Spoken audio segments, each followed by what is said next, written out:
I was leaning against the kitchen counter, absent-mindedly stirring a steaming cup of coffee, when the quiet of the night was interrupted by the sound of footsteps. It was nearly midnight, and the whole house seemed to hold its breath in the darkness, barely lit by the soft glow of streetlights filtering through the windows. She entered the room slowly, almost cautiously, as if she had a secret to share but was unsure if she dared to. My half-brother's stepsister, or just my stepsister, as everyone casually called her, stopped a few feet from me, her face partially obscured in shadow, but her eyes were fixed on me with an intensity I couldn't place. The sudden stillness weighed heavy between us. We'd crossed paths 100 times in this house since our parents had married. Always, exchanging friendly jokes or meaningless conversation about school, work, or whatever. Other light topics came to mind. But this was different. Sitting unspoken and electric filled the space, creating a tension I couldn't shake off even as I tried to force myself to look away. Then she spoke, her voice barely more than a whisper, breaking the silence like glass. "We need to talk," she said, her tone softer and more serious than I'd ever heard before.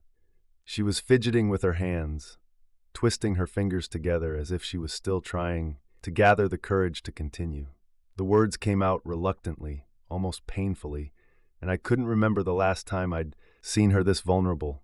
There was no easy smile, no usual banter in her eyes, only an uncertainty that seemed to tremble in the dim light. I felt a chill crawl up my spine as I stared at her, not sure how to respond.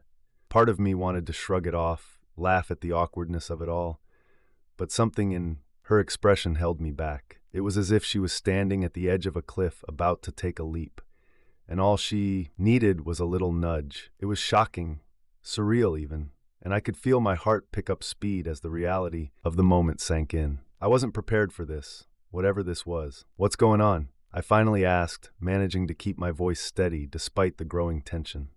I knew my question was probably pointless. The look on her face told me that this was something big, something that had been building up for longer than I could have guessed. And as I waited, I noticed a subtle tremor in her hand, a hesitation that somehow made the moment feel even more intense. For a few seconds, she didn't answer. Her gaze dropped to the floor, her lips pressing together as if the words were lodged deep within, resisting any attempt to break free. And then with a soft exhale, she met my eyes again. Her stare was piercing, almost pleading, and I could feel an invisible weight pressed down on my chest. "There's something I need to tell you," she began, her voice so low it was barely audible. The way she said it, the quiet urgency in her tone, sent a shiver through me. I was used to seeing her as a friend, someone I'd grown comfortable with over time. But the vulnerability in her expression was something new, something that made me want to reach out and reassure her, even though I had no idea what she was going through. I forced myself to stay still, to not jump to any conclusions, but the atmosphere around us was thick with unspoken words. I could feel myself getting pulled into the gravity of her confession. Even though I still didn't know what she wanted to say, my mind raced, piecing together fragments of past conversations, looking for any hint, any clue that might explain why she was so visibly shaken. But I came up empty. In the silence that stretched between us, I felt my own breath catch, my heart drumming steadily in my chest. I wanted to say something, anything, to ease the tension, but words escaped me. Instead, I just nodded, trying to show her that I was listening, that I was there, even if I didn't fully understand. Finally, she took a hesitant step closer, her gaze unwavering. "I've been holding on to this for a while now," she said, her voice barely above a whisper, "and it's been tearing me up inside. I don't know if I should even be saying this, but..." Her voice trailed off, and for a second I thought she might walk away, leave me here with 1,000 unanswered questions. But then she took a deep breath, as if steeling herself for whatever was about to come next.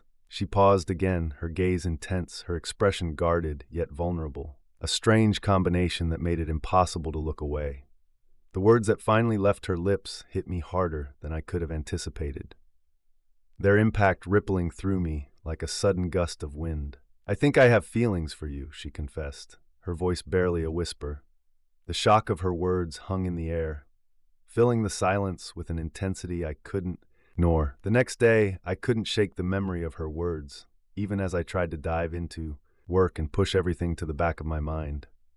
She'd confessed feelings I'd never seen coming, emotions that twisted our connection into something I couldn't quite define. And even hours later, the tension hung around me like a shadow. Around midday, I was sprawled across the couch, phone pressed to my ear, my friend on the other end filling the silence with updates about his latest project. I nodded along, barely registering half of what he was saying. But then she walked into the room, her expression softened by an amused, almost mischievous smile.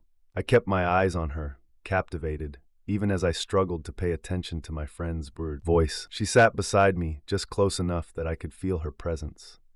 And before I knew it, her fingers reached over, darting around my sides in quick, teasing movements. I jolted, trying to stifle a laugh as her fingers found the ticklish spots I'd long tried to pretend didn't exist. I half shrugged her away, mumbling a strain, "Hang on, just talking to someone," while trying to keep a straight face. Her laughter was quiet, her gaze sparkling as if she knew the exact effect she was having. She kept at it, relentless, her fingers light and playful, making it nearly impossible for me to focus on anything else. I finally gave in, laughing under my breath as I mowed to silence stop that she promptly. Her eyes met mine, holding my gaze with a sense of familiarity that felt like a dangerous line when I wasn't sure I was ready to cross. By the time I managed to say goodbye to my friend and hang up, my heart was beating faster than I wanted to admit. I turned to her, a mix of frustration and amusement in my voice. "You know I was on the phone, right?" I said, half joking, half trying to mask the rush of emotions I couldn't explain. She tilted her head, her gaze steady, a smirk playing on her lips. "Couldn't resist," she replied softly, her voice so casual, yet there was something behind her words that hinted at the conversation we'd had the night before. The air between us grew charged again, and I felt the shift, that same unmistakable tension I'd felt when she first walked into the room yesterday. The same awareness that pulled me in and left me questioning where this was all going. She didn't pull back. Instead, she stayed close, her gaze never wavering, her hand lingering on my arm just a second longer than necessary. And then, without thinking, I leaned in, barely aware of the fact that I was closing the distance between us until our faces were only inches apart. My mind raced, 1,000 thoughts colliding in those few seconds. This was the moment to pull back, to laugh it off, to say something that would dissolve the intensity between us. But I couldn't. I was caught, suspended between the choice of turning away or giving in, and before I could even process the decision, our lips met in a brief, soft kiss that seemed to silence every doubt, every reason I'd held on to for why this shouldn't happen. It wasn't a kiss full of promises or bold declarations. It was tentative, as if we were both testing the waters, feeling our way around this strange, uncharted territory. Her breath mingled with mine, and for that split second, the world felt smaller, quieter, like there was nothing outside of this room, nothing beyond the two of us. The reality of what we'd done lingered in the air between us. A silent confession neither of us was willing to speak out loud. When we finally pulled back, she looked at me, her cheeks slightly flushed, her expression a mix of uncertainty and something else I couldn't quite place. I searched her face, trying to find the words, but they were lost somewhere between the thrill of the moment and the awareness of what we'd just crossed into. "We probably shouldn't have done that," I mumbled, the words barely audible, almost as if I was convincing myself more than her. My pulse was still racing, the sensation of her lips pressed to mine fresh, as if it were an imprint I couldn't shake off. She looked away, a faint smile tugging at her lips, her voice barely a murmur. "Probably not," she agreed, her fingers absent-mindedly brushing the edge of the couch cushion. For a moment, neither of us moved, trapped in the weight of what had just happened, and yet I couldn't ignore the unspoken understanding that lingered in her gaze, a silent admission that maybe, just maybe, this wasn't the end of it. The silence between us felt charged, like we were standing on the edge of something big, something that had been building up longer than either of us had realized. I felt torn, wanting to pull her close again, yet knowing that every step deeper into this would complicate things in ways I wasn't prepared to face. Finally, she looked at me, the corners of her lips lifting in a small, almost teasing, "Well, guess you'll have to get used to me being around," she said, a hint of playfulness in her voice, yet her eyes held a seriousness that sent another jolt through me. There was no telling what would happen next. But in that moment, as we sat there so close, yet so uncertain, I knew there was no going back to how things were.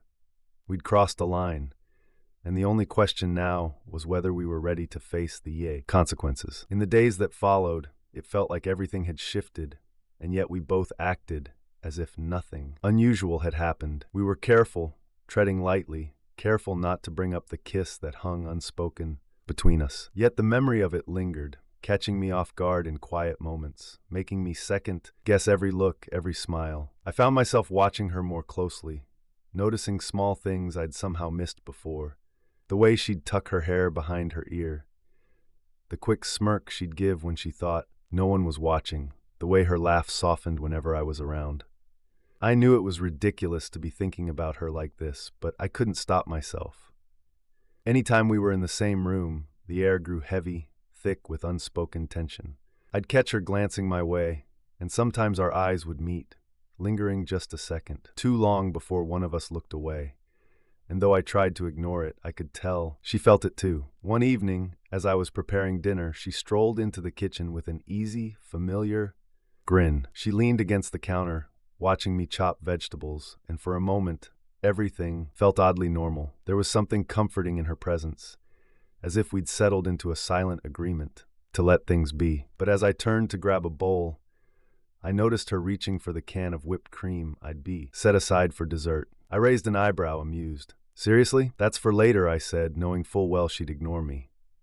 She just laughed, a playful spark lighting up her eyes. "Couldn't resist," she said, with a shrug, pressing the nozzle and letting a small mountain of cream land on her finger before taking a quick taste. "Besides," she continued, glancing up at me, "you know I have a weakness for this stuff." I couldn't help but roll my eyes, even though a grin tugged at my lips. She was so unabashed, so confidently herself that it was impossible to stay annoyed. "One day, I'm going to make you wait," I teased, pointing the spoon in her direction. "Or I might just stop sharing." She took a step closer, eyes narrowing with a mock challenge. "Oh, please," she said, laughing. "You'd never make it." Her tone was light, playful, but there was something about the way she looked at me that made me hesitate. A barely there pause between us as the memory of our last kiss resurfaced. I swallowed, trying to shake off the feeling, but the tension only grew thicker. She turned, settling on a bar stool across the island, and started chatting about her day, filling the space with light-hearted stories. I listened, half-focused, yet fully aware of how close she was, how her presence seemed to fill every corner of the room. Her laughter echoed around us, somehow magnified in this small space, and the casual nature of it felt like a sharp contrast to the weight of my thoughts. Then, out of nowhere, she reached across the counter, lightly touching my arm. Her fingers brushed my skin for just a second, but it was enough to send a ripple through me, a reminder of everything left unsaid. She pulled her hand back quickly, but I saw the slight blush rising to her cheeks, and I knew she felt it too. I tried to act casual, stirring the sauce on the stove, but I could feel her watching me, her gaze burning into my back. Finally, I set the spoon down and turned to face her, unable to ignore the tension any longer. She looked up, caught off guard, and for a second we just stared at each other, both of us too hesitant to make the first move. I could feel my heart pounding, each beat louder than the last, filling the silence between us. "Are we just not going to talk about it?" I asked, my voice barely louder than a whisper. The words slipped out before I had a chance to stop them, but once they were out, I couldn't take them back. Her expression softened, her eyes searching mine. "I don't know," she admitted, a small, almost sad smile forming on her lips. "Maybe it's better if we don't." I wanted to argue, to tell her that pretending nothing had happened wasn't the answer, but I couldn't find the right words. Instead, I just nodded, feeling a strange mixture of relief and disappointment. She turned her attention back to the whipped cream, taking another small taste as if savoring the sweetness was enough to distract her from the growing tension. In that moment, I realized just how complicated things had become. We were dancing around something fragile, something that could break at any moment if we weren't careful, and yet there was a part of me that didn't want to be careful. I wanted to let the tension build, to see where it would take us, even if it meant risking everything. As we finished dinner, the atmosphere seemed to settle. though the unspoken words still hung between us. She kept glancing my way, her smile lingering a little too long, her laugh a little too bright, and I found myself leaning into it, letting her warmth fill the space between us as if that could somehow make things simpler. After that evening, as I was cleaning up, she wandered back into the kitchen, looking almost sheepish. "Thanks for letting me eat half the dessert," she said with a grin, her eyes bright with a mischievous sparkle. "I owe you." I shrugged, unable to stop the smile that crept onto my face. "You can owe me another time," I replied, trying to keep my tone light, though I knew the weight of what lay beneath. She nodded, her gaze flicking to the ground, and for a brief moment, I thought she might say something. But instead, she just whispered a soft good night and turned to leave, her steps barely audible against the floor. As she disappeared down the hall, the silence closed in, leaving me alone with my thoughts. The memory of her laughter and the bittersweet taste of everything left unsaid.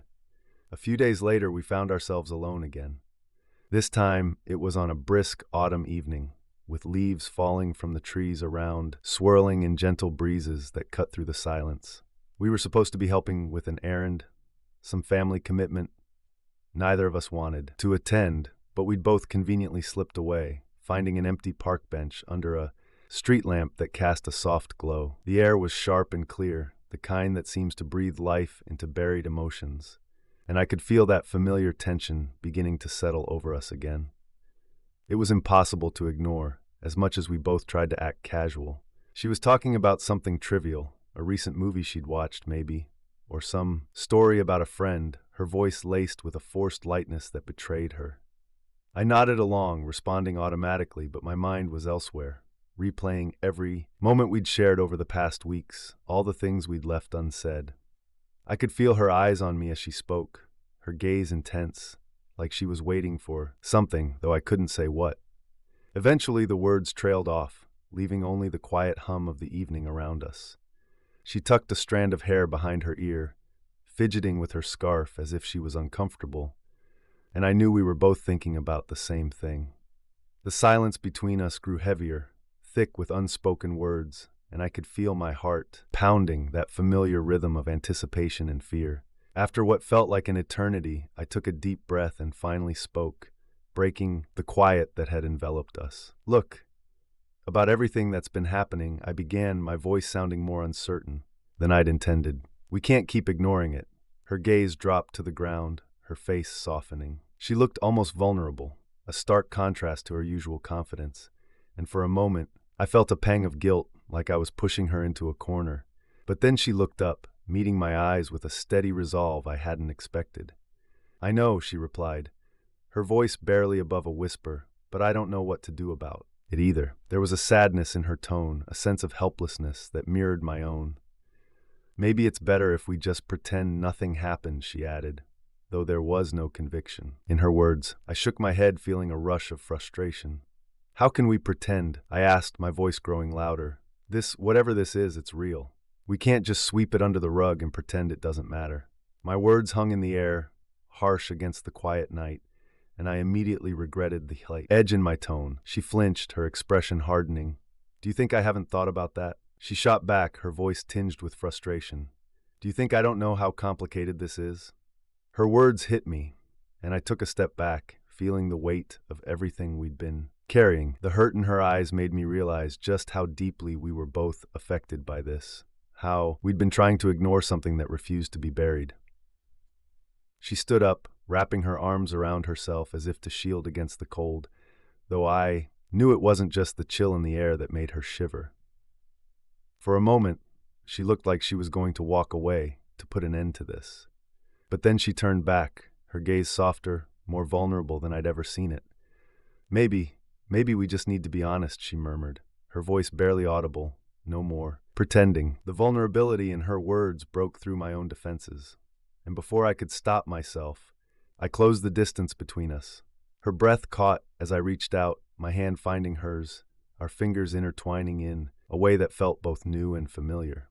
The space between us dissolved, leaving only the warmth of her hand in mine, the quiet intimacy of the moment. And then without a word, I leaned in, our lips meeting in a kiss that was gentle, almost hesitant, as if we were both testing the boundaries of this fragile connection. It was nothing like our first kiss.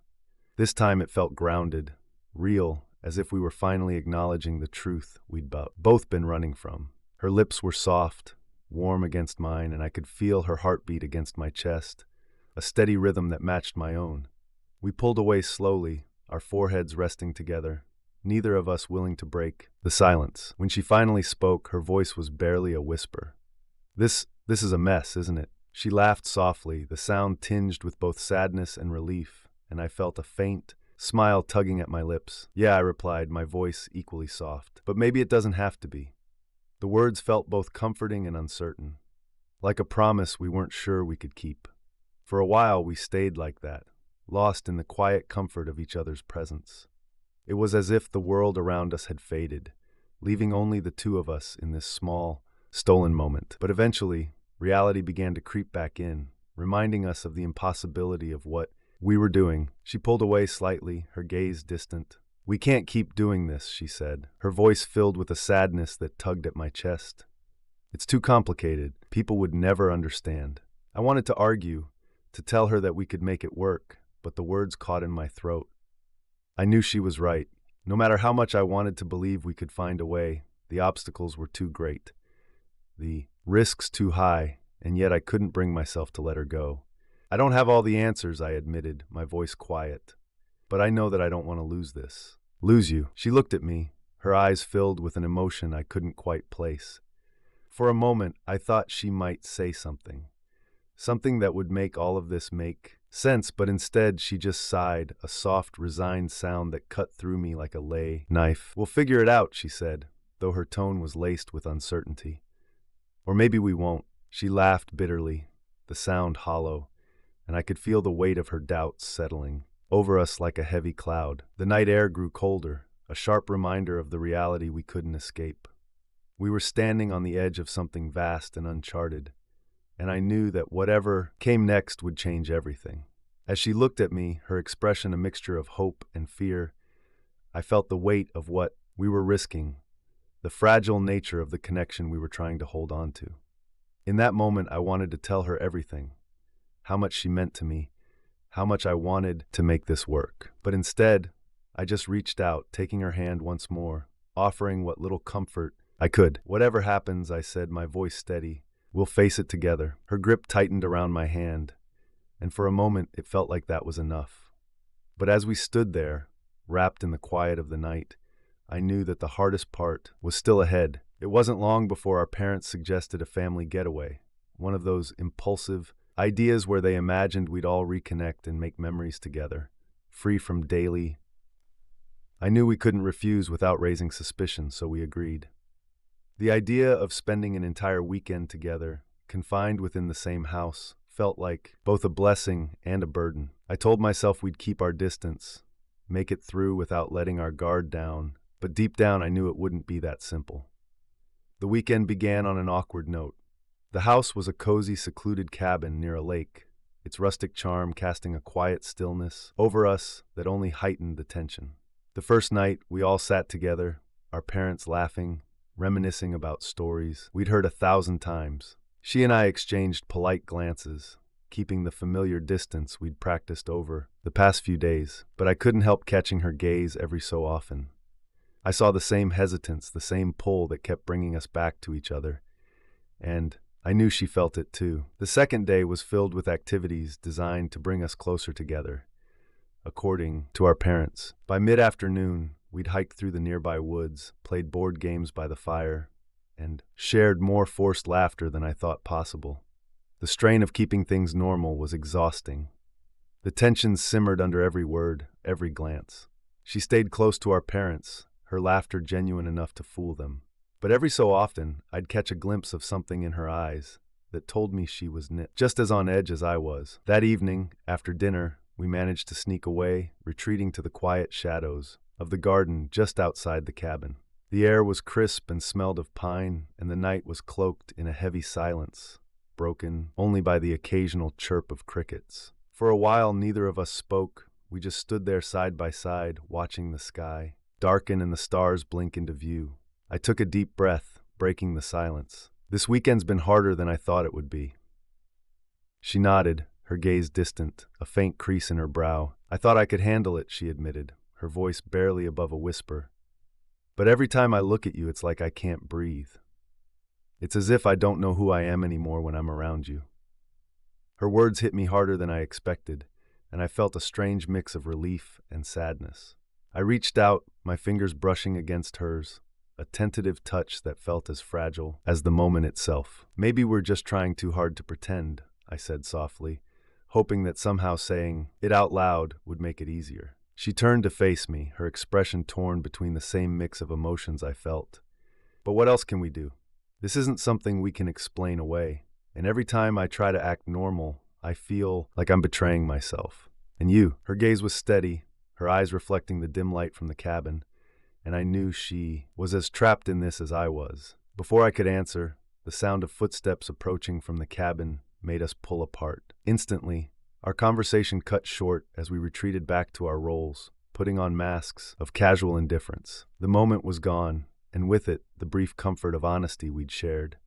Later that night, everyone turned in early, exhausted from the day's activities. I tried to sleep, lying awake in my room, staring at the ceiling and feeling the weight of everything left unsaid. My mind was a mess, replaying every glance, every whispered word we'd exchanged. I knew I couldn't keep doing this, couldn't keep walking this line between desire but the reality of our situation loomed like a dark shadow, reminding me that whatever choice we made, there would be consequences. Just when I thought I'd spend the entire night wrestling with my thoughts, I heard a soft knock at my door. I held my breath, knowing who it was before I even opened it. She stood there, silhouetted in the dim hallway light, her expression unreadable. She didn't say anything. She didn't need to. We both knew why she was there, why we couldn't keep pretending. I let her in, closing the door softly behind us. But for a moment, we just stood there, staring at each other in the faint light. The unspoken tension between us hung thick in the air, and I could feel my pulse quick in as I took in the reality of her presence. She stepped closer, and in that small space, it was as if the world narrowed down to just the two of us, the unspoken understanding that this was a point of no return. Without thinking, I reached for her, our hands finding each other, fingers intertwining. It felt like relief. It finally surrendered to something we'd been fighting for too long. She looked up at me, her gaze steady, a faint smile tugging at the corner of her lips. And then, as if it was the most natural thing in the world, she leaned in, and our lips met in a kiss that held everything we hadn't said, every moment we'd kept hidden. It wasn't rushed or desperate. It was calm, like we were both finally accepting the truth that had been between us from the beginning. Her warmth, her closeness, felt like an anchor, grounding me in a way that made everything else fade away. For a brief, stolen moment, it was just us, free from the world outside, from the doubts and fears that had kept us apart. When we finally pulled back, she looked at me, her eyes filled with both hope and sadness. She didn't say anything, and she didn't need to. The look in her eyes spoke louder than any words could. This was real, but it was also impossible. We both knew that even as we stood there holding on to each other in the quiet darkness. Eventually, she stepped back, her fingers slipping from mine, and I felt a pang of loss as the distance grew between us again. She offered a faint, bitter, sweet smile, and I knew she was feeling the same weight, the same inevitability that hung over us. There was no going back, and yet moving forward seemed just as impossible. "Good night," she whispered, her voice barely audible, and before I could respond, she turned and left, the soft click of the door echoing in the silence. As I stood there, alone in the quiet of the room, the reality of what had happened settled over me heavy and unyielding. We'd crossed a line, one that couldn't be erased or ignored. I knew deep down that there would be no easy answers, no way to undo the choices we'd made. What I could do was hope that somehow we'd find a way to face what lay ahead, even as the weight of uncertainty pressed down on us like a storm cloud waiting to break. For the first time, I realized that love, no matter how powerful, didn't always come with clear paths or happy endings. Sometimes it was just a series of impossible choices, leaving us to pick up the pieces of what we'd broken along the way. Returning to the city felt strange, as if the world had shifted and left us stranded between reality and everything we'd left unsaid. Days passed, and each one stretched thin with distance. We'd crossed a line that weekend, a boundary I thought might bring us closer, but it seemed to have pushed us into silence. The weight of what we'd done and everything we hadn't addressed lingered, thickening the air each time we met, even in passing. I wanted to talk to her, to make sense of this strange limbo where we now found ourselves. But she seemed distant, her gaze slipping away each time I tried to catch it. She looked at me with something new in her expression, something unreadable. It wasn't anger, but it wasn't the warmth I'd grown used to either. She was pulling away, and I felt it like a loss, each day widening the space between us. One evening, when I couldn't stand the silence any longer, I texted her, asking if we could talk. Hours passed without a response. Finally, around midnight, my phone lit up with a message. It was short and to the point, her tone colder than I expected. Meet me by the river. The river had always been a quiet spot for us, somewhere we'd often walk during late night talks, discussing everything from dreams to family and everything in between. But tonight it felt different. The night air was sharp, and the world seemed shrouded in stillness as I waited alone under the faint glow of the street lamps reflecting off the water. I saw her approaching, her steps slow, almost hesitant, and I felt a rush of anticipation, mingled with something close to fear. She stopped a few feet away, hands buried in her pockets, her gaze fixed on the ground. For a moment neither of us spoke, then she looked up, her face shadowed, her eyes searching mine. The silence felt like a chasm, too wide to bridge. "We need to stop this," she said finally, her voice barely audible over the sound of the river flowing beside us. Her words hit me like a blow, and I felt my chest tighten, a hollow ache settling in. "What do you mean?" I managed to ask, though I already knew the answer. She took a deep breath, her gaze steady but sad. Whatever it is between us, it's not something we can keep doing. I thought we could find a way, but it's just too much for both of us." I shook my head, feeling a surge of frustration and desperation. "We don't have to end it. We could figure it out somehow. I don't want to just pretend none of this happened." She looked away, her expression hardening. Maybe that's the problem. Maybe we're both just clinging to something we shouldn't be. Her voice was sharp, but there was a tremor in it that betrayed her. I stepped closer, reaching for her hand, but she pulled away, her arms crossing defensively over her chest. The distance between us felt insurmountable, an invisible wall she'd built brick by brick, and I felt powerless to break it. "I can't do this," she whispered, her voice breaking. "I thought I could, but it's tearing me apart. We're hurting ourselves and each other." Her eyes shimmered with something raw, an emotion she was barely holding back. For a moment, I didn't know what to say. I wanted to argue, to tell her that we could make it work, that what we had was worth fighting for, but her expression told me she'd already made up her mind. She looked at me as though she'd come to terms with something I hadn't yet accepted. And that realization was like a knife twisting in my chest. "Is this really what you want?" I asked, my voice barely more than a whisper. She nodded, swallowing hard, though her eyes betrayed her. "It's what we need," she replied, her tone resolute. "We can't keep pretending this won't destroy us." There was a finality in her words that made it hard to breathe. I felt the weight of everything we'd shared pressing down on me. The memories, the stolen moments, the nights spent in whispered conversations. And now, standing here, it all seemed to slip away like sand through my fingers, leaving only the ache of what could have been. "I don't know how to let you go," I admitted, my voice breaking. The vulnerability I'd tried so hard to hide spilling out in those few simple words. She gave a sad smile, the kind that spoke of regret and understanding. "Maybe we don't have a choice." Her words hung in the air, final and irreversible, and I knew she was right, even as my heart rebelled against it. She took a step back, the distance between us widening, her expression resolute yet heartbreaking. And just as she turned to leave, she looked back, her gaze lingering, as if she wanted to remember me in that moment, to capture something of what we'd shared before it slipped away completely. As she walked away, the reality of it all settled over me, a hollow ache filling the space she'd left behind. I stood there, the night air cold against my skin, watching her figure fade into the darkness, feeling as though I was losing a part of myself. In the silence that followed, I felt the weight of everything we hadn't said, the choices we hadn't made, and I wondered if this was how it was always meant to end. With words unspoken, a path untaken, the memory of her touch, her voice lingered in the air, a ghost of what we'd had. And as I turned to leave, a question echoed in my mind, haunting and relentless. Was it better to have loved and lost her, or had we been foolish to believe we could rewrite the boundaries that had always been there? The answer slipped away as elusive as she had become, leaving me to wonder if love in all its beauty and pain was ever meant to be ours to keep.